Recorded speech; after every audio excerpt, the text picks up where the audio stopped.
अहम खबर आपको दें, रेडियो पाकिस्तान से चोरी करने वाले मरकजी मुलजिम गिरफ्तार हो गए। पुलिस का कहना है मुलजिम से चोरी शुदा कदीमी tape recorder, microphone, cable, 3 mics और दीगर सामान बरामद हुआ है। मुलजिम को 4 सद्दा से गिरफ्तार किया गया है। मुलजिम के खिलाफ थाना शर्की में मुकदमा दर्ज है। पुलिस के मुताबिक गिरफ्तार मुलजिम से तफ्तीश का अमल जारी है। रेडियो पाकिस्तान से चोरी करने वाले मरकजी मुलजिम को पकड़ लिया गया। पुलिस का कहना है मुलजिम से चोरी शुदा कदीमी tape recorder, microphone, cable, 3 mics और दीगर सामान भी बरामद हुआ है।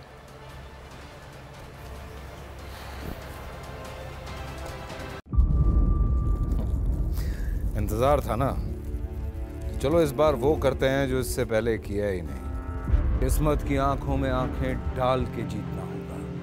सब में है शेर जैसी राह, जर्रा जर्रा भी हर कंटेस्टेंट को लगेगा पहाड़। लड़खड़ाना नहीं है, खोल दो अपने पंख अगर आसमान छूना है। अबे लग रहा है ये सब पहले भी कहीं सुना है।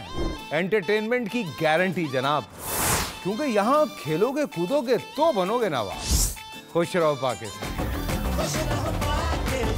खुश रहो पाकिस्तान, बुध और जुमेरात शाम 7 बजे सिर्फ बोल एंटरटेनमेंट पर। सब्सक्राइब करें और बेल दबाएं ताकि कोई खबर रह न जाए।